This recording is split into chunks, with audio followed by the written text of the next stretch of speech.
Dear students, एक बार फिर से आपका स्वागत है बीएसआर ऑनलाइन क्लासेस में। आज हम पढ़ रहे हैं गोल्डन रेज की पोइट्री सेक्शन की तीसरी poem the lotus. The lotus का मतलब होता है कमल का फूल, और इस कविता की कवित्री है तोरू दत्त, जिसने इस कविता को कंपोज किया है। तो कविता को शुरू करने से पहले थोड़ा सा हम कवि और कविता की मेन थीम के बारे में जान लेते हैं। तो कवित्री के बारे में अबाउट द पोइटेस तोरू दत्त है। उनका जन्म हुआ था 4 मार्च 1856 को और 30 अगस्त 1877 में उनकी डेथ है। Toru Dutt is a well known poetess. Well known का मतलब होता है जानी मानी, पोइटेस कवित्री है। India whose contribution in Indian writing in English is memorable। उनका जो भारतीय लेखन है उसके अंदर कंट्रीब्यूशन का मतलब होता है योगदान। इज मेमोरेबल वो क्या है, स्मरणीय है। तोरू दत्त ने इंग्लिश के अंदर जो भारतीय लेखन किया है वो वास्तव में स्मरणीय है। Her father was a rich man. उनके पिताजी एक अमीर व्यक्ति थे। ऑफ कैलकटा, कैलकटा के अंदर उनका जन्म हुआ था और उनके पिताजी अमीर व्यक्ति थे। Her mother had a deep knowledge of the Hindu myths. Myths mean होता है पौराणिक कथाएं। जो भारतीय जो हिंदू धर्म से रिलेटेड पौराणिक कथाएं हैं उनका उसकी माताजी को बहुत ज़्यादा ज्ञान था। This family was impressed by the glitter. Glitter होता है चमक दमक। वेस्ट पश्चिम की मतलब पाश्चात्य संस्कृति की। Had embraced Christianity. उसकी फैमिली है वो पश्चिम की चमक दमक में आ गई, इम्प्रेस हो गई, प्रभावित हो गई और क्या किया, क्रिश्चियनिटी को अपना लिया। क्रिश्चियनिटी ईसाइयत। But Toru Dutt had a deep attraction for epics and mythology. लेकिन तोरू दत्त है उसका अट्रैक्शन था, अट्रैक्शन आकर्षण था, आकर्षित थी वो किसके प्रति, इंडियन एपिक्स जो भारत के महाकाव्य हैं जैसे महाभारत है, रामायण है, एंड माइथोलॉजी और जो पौराणिक साहित्य था उसकी तरफ उसकी रुचि थी। शी रेड, तोरू दत्त ने क्या है पढ़ी, रामायण पढ़ी उसने, महाभारत पढ़ी, विष्णु पुराण पढ़ा, भगवत गीता पढ़ी। हर इमेजिनेशन उसकी जो कल्पनाशीलता थी कवित्री की, वाज शेप्ड वो बनी हुई थी, निर्माण हुआ था किसके द्वारा, दीज इंडियन क्लासिक्स। ये जो भारतीय क्लासिक्स हैं, भारतीय जो पौराणिक महाग्रंथ हैं उनके द्वारा उसके मन के अंदर भारतीय संस्कृति के प्रति आस्था थी। हर लिटरेचर अबाउंड्स, अबाउंड्स का मतलब भरा पड़ा है, ओत प्रोत है। लिटरेचर मन होता है साहित्य। In the cultural heritage of India, जो भारत की सांस्कृतिक धरोहर है, कल्चरल सांस्कृतिक और हेरिटेज धरोहर, उसी से ओत प्रोत है। मतलब ये कविता है वो भी भारतीय संस्कृति के प्रति ही उसकी आस्था का प्रतीक है। लोटस जो कविता है ये कवित्री ने 19वीं सदी के अंदर लिखी थी और उस टाइम उसने बताया था कि जो भारतीय संस्कृति है वो पश्चिम की संस्कृति से बहुत अच्छी है। इसकी तुलना वो क्या करती है, 2 फूलों के माध्यम से करती है। आओ इस कविता के बारे में थोड़ा सा जान लेते हैं कि कविता में किस तरीके से वो भारतीय संस्कृति के प्रति आस्था जाहिर करती है। The lotus is a small poem called sonnet. Lotus क्या है, एक छोटी सी कविता है जिसको सोनेट बोला जाता है। सोनेट क्या है इसके बारे में अपने लिटरेरी टर्म्स में बात करेंगे। सोनेट क्या होता है, एलिजी क्या होती है, आपकी नेक्स्ट पोइम है वो है एलिजी। तो एलिजी किसको कहते हैं, सोनेट किसको कहते हैं, ट्रेजेडी क्या होती है, कॉमेडी क्या होती है, ड्रामा क्या होता है, ये सारी बातें अपने आगे एक वीडियो आएगा लिटरेरी टर्म्स का, उसके अंदर जानेंगे। और ये जो सोनेट है वो कौन सा है, पेट्रार्कन सोनेट है। पेट्रार्कन सोनेट को इटालियन सोनेट भी बोलते हैं। और सोनेट दो तरीके के होते हैं, पेट्रार्कन और शेक्सपियरियन। पेट्रार्कन को इटालियन सोनेट भी बोल देते हैं और शेक्सपियर ने जो सोनेट लिखे उनको इंग्लिश सोनेट बोलते हैं। The lotus has been a favourite flower with Indian gods and goddesses. जो भारतीय देवी देवताओं हैं उनके लिए लोटस क्या है, एक बहुत ही पसंदीदा फूल है। Both Lord Vishnu, goddess Lakshmi, भगवान विष्णु और जो लक्ष्मी हैं उनका भी ये एक प्रिय फूल है।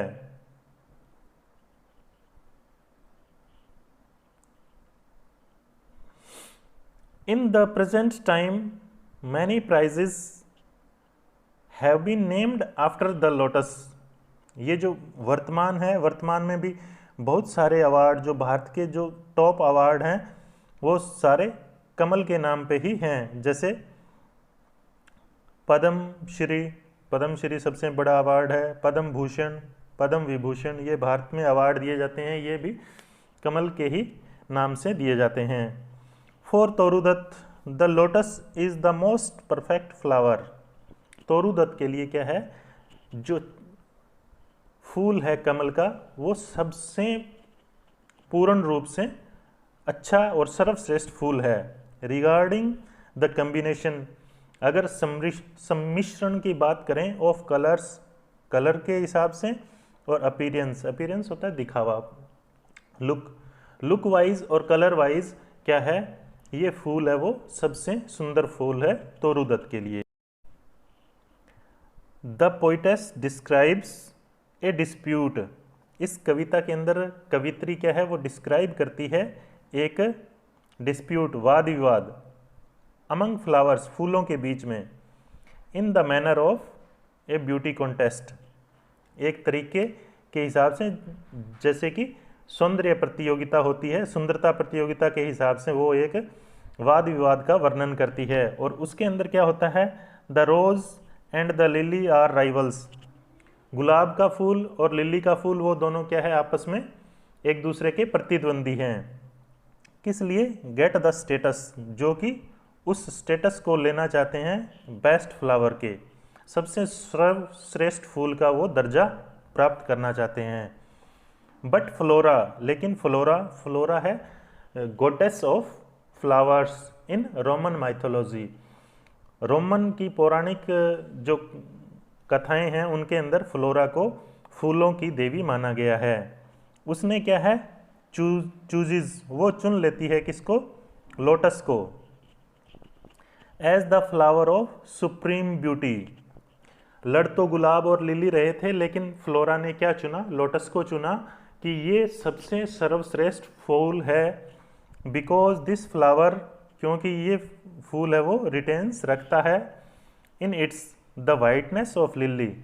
ये क्या है, इसके अंदर लिली जैसी वाइटनेस भी है and the redness of rose, और रोज की जैसी लाली भी है। So neither the lily nor the rose can equal the beauty of lotus. इसलिए क्या है कि ना तो लिली और ना ही रोज लोटस की ब्यूटी के आगे कहीं पैर जमाते हैं। तो वो सबसे सुंदर फूल किसे घोषित करती है कवित्री, लोटस को।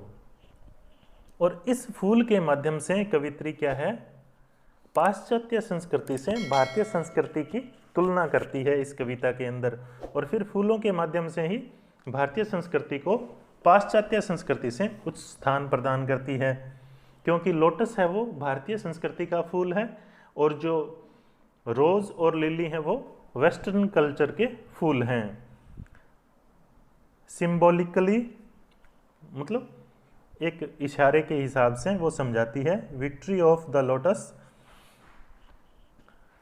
लोटस की विक्ट्री को, विक्ट्री ऑफ इंडियन कल्चर, जो क्या है, भारतीय कल्चर की जीत है ओवर द वेस्टर्न कल्चर, पाश्चात्य संस्कृति पर। Since the lily and the rose are the western flowers, क्योंकि लिली और रोज है वो दोनों क्या है, वेस्टर्न फ्लावर है इसलिए। आइए अब कविता के थोड़े से जो टफ वर्ड आएंगे उनका थोड़ा सा जिक्र पहले कर लेते हैं कविता को पढ़ने से पहले, ताकि हमें थोड़ी समझ रहे। लव, कविता की शुरुआत में जो आता है लव, तो उस वो लव किस लिए प्रयोग किया गया है, यूज्ड फॉर क्यूपिड, क्यूपिड के लिए यूज किया गया है। और क्यूपिड कौन है, द गॉड ऑफ लव, प्रेम का देवता है इन रोमन माइथोलॉजी। रोमन जो पौराणिक कथाएं हैं उनके अंदर देवता है ये प्यार का। फ्लोरा अपने पहले बात कर चुके हैं कि goddess of vegetation and flowers, फूलों की और वनस्पति की देवी है। अनडिस्प्यूटेड, अनडिस्प्यूटेड का मतलब होता है विदाउट एनी डिस्प्यूट और डाउट, बिना किसी संदेह के निर्विवाद रूप से। लिली एक तरीके का फूल है सफ़ेद रंग का, रोज़ जानते हो आप सारे, रोज़, लिली, लोटस तीनों को ही। राइवल्स का मतलब होता है कंस्टेंट ओपोनेंट्स, मतलब प्रतिद्वंदी, विरोधी एक दूसरे के। बार्ड्स, बार्ड्स का मतलब होता है कवि, पोइट्स। टावर, टावर का मतलब स्टैंड स्ट्रेट, सीधे रूप से तन कर खड़े होना। पेल का मतलब होता है पीलापन लिए हुए, मतलब आकर्षण रहित। जूनो, जूनो क्या है, एक गॉडेस, एक देवी है रोमन पौराणिक कथाओं की ही। फॉर स्टडी ब्यूटी, जिसको जाना जाता है उसकी शानदार खड़े होने की मुद्रा के लिए, कि उसका जो खड़े होने का ढंग है वो बहुत शानदार है। मीन्स का मतलब होता है ए पर्सन्स अपीयरेंस या लुक, एक व्यक्ति का दिखावा, दिखने में उसका स्वरूप, रूप कैसा है, मुद्रा कैसी है।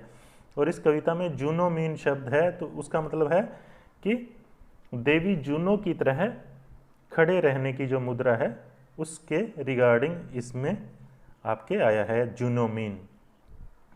फ्लावर फैक्शन, फ्लावर फैक्शन होता है ग्रुप ऑफ फ्लावर्स, फूलों का जो है गुट।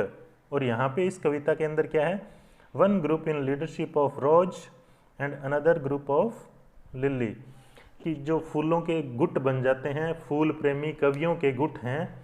एक तो लिली की सपोर्ट करता है कि लिली सबसे बढ़िया है, और दूसरा रोज की सपोर्ट करता है कि रोज सबसे बढ़िया है। रैंग, रैंग का मतलब होता है क्लेस्ट, झगड़ा छिड़ना।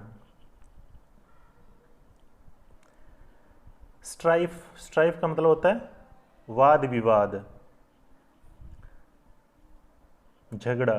बावर, बावर रेजिडेंस, रेजिडेंस का मतलब निवास स्थान, कुंज, लता मंडप, उसको बावर कहते हैं। जैसे प्रकृति का जो, प्रकृति से रचा बसा निवास स्थान को बावर कहते हैं। डिलीशियस, डिलीशियस स्वीट, आकर्षक, मधुर। स्टेटली, अपीयरिंग नोबल, ग्रेट, शानदार, आलीशान, दिखाई पड़ना। प्राइड का मतलब होता है कॉन्फिडेंस, यहाँ श्रेष्ठता की भावना से, कि बहुत ही श्रेष्ठता की भावना से लिली का फूल जो है स्ट्रेट खड़ा रहता है, उसके लिए आया है। रोज रेड, जैसे गुलाब की तरह लाल। Lily white, white as lily, lily की तरह सफ़ेद। ब्लोज, ब्लोजम, खिलता है।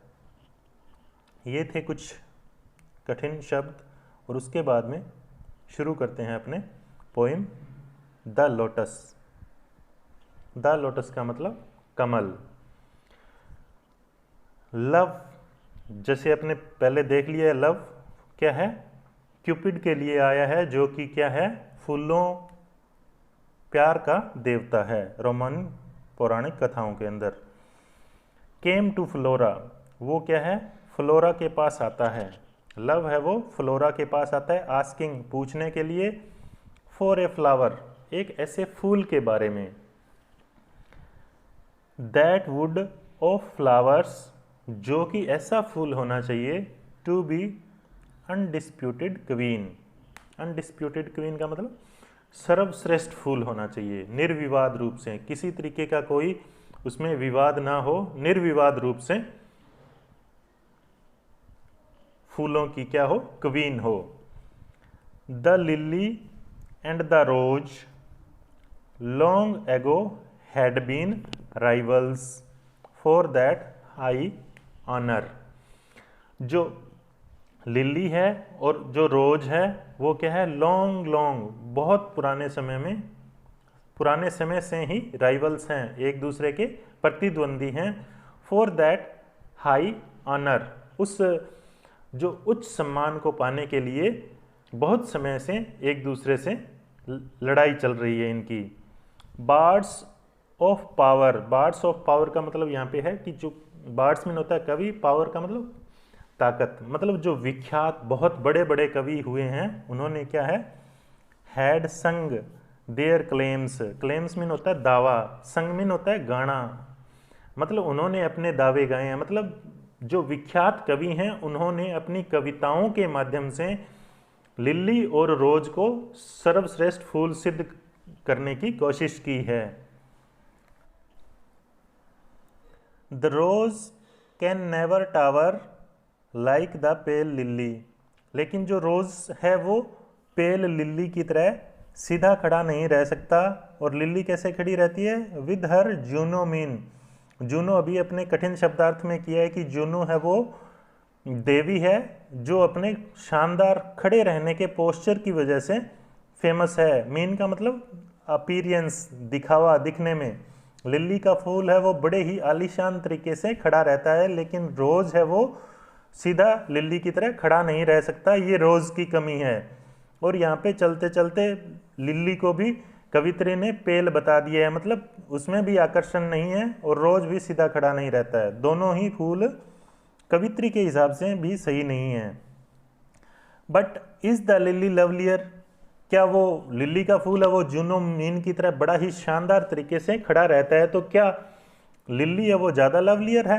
दस बिटवीन, मतलब इन दोनों के बीच में अगर रोज और लिली में कंपैरिजन करें तो क्या लिली का फूल ज़्यादा सुंदर है। फ्लावर फैक्शंस, सैंग फ्लावर फैक्शंस, अपने कठिन शब्द अर्थ में किया है ऊपर, वो आपने राइट डाउन कर लिए होंगे। रैंग द स्ट्राइफ, साइकी बावर। जो फ्लावर फैक्शन है, कवि जो है फूल प्रेमी कवियों का गुट है वो रेंग ने शुरू कर दिया है, छिड़ गया है। स्ट्राइफ का मतलब वाद विवाद उनमें छिड़ गया है। और कहाँ छिड़ा है, साइकी बावर। साइकी क्या है, एक गॉडेस है और साथ में बिलव्ड भी है इसकी, क्यूपिड की, जो लव का देवता है उसकी प्रेमिका है साइकी। और उसके जो कुंज है, उसका बगीचा है, वहाँ पर कवियों के बीच में विवाद छिड़ गया है कि कौन सा फूल है वो सबसे बढ़िया है। Give me a flower delicious, delicious का मतलब शानदार, मधुर, आकर्षक, मनमोहक, एज द रोज। अब जो फ्लोरा के पास लव गया है तो वो मांग रहा है उससे, प्यार का देवता, कि मुझे ऐसा फूल दो जो गुलाब के फूल की तरह मधुर हो, आकर्षक हो। एंड स्टेटली, और स्टेटली जो आलीशान हो, वैभव युक्त हो, खड़े रहने का जो तरीका है वो किसके जैसा हो, लिली के जैसा। इन हर प्राइड, अपनी शान और शौकत से जो खड़ा रहता है वो लिली की तरह होना चाहिए। और मधुर किसकी तरह, रोज की तरह होना चाहिए। बट ऑफ वट कलर, लेकिन कलर कौन सा होना चाहिए, रंग कौन सा होना चाहिए। Rose red, love first choose, love first, love ने पहले तो चूज किया कि रोज के जैसा रेड होना चाहिए। देन प्रेड, फिर क्या है वो फ्लोरा से प्रार्थना करता है, नो नहीं, लिली वाइट, लिली के जैसा सफ़ेद होना चाहिए। अब वो लव जो है वो भी असमंजस में है कि मैं फ्लोरा से किस तरीके का फूल मांगूं, रोज के जैसा रेड मांगूं या लिली के जैसा वाइट मांगूं, या फिर बोथ प्रोवाइड, या फिर जिसमें दोनों के ही गुण हों ऐसा फूल उसे चाहिए। And flora gave the lotus, और फ्लोरा ने उसे क्या दिया, लोटस का फूल दिया, लोटस दिया। रोज रेड डाइड, जिसके अंदर क्या है, रोज की जैसी रेडनेस है, डाइड का मतलब रंगे होना, रोज के जैसा रंगा हुआ है, एंड लिली वाइट, और लिली के जैसा सफ़ेद भी है, एंड द क्विनलिएस्ट फ्लावर, और क्या है, सबसे आकर्षक सबसे मनमोहक फूल है, दैट ब्लोज, जो कि खिलता है। तो इस तरीके से तोरू दत्त ने इस कविता के माध्यम से भारतीय संस्कृति की प्रशंसा करते हुए इसे पाश्चात्य संस्कृति से उच्च स्थान दिया है। तो ये थी आपकी poem the lotus composed by Toru Dutt. इसकी एक्सप्लेनेशंस और क्वेश्चन आंसर के लिए मैंने इसका वीडियो पार्ट 2 बनाया है, वो जल्द ही आ जाएगा। तब तक के लिए धन्यवाद।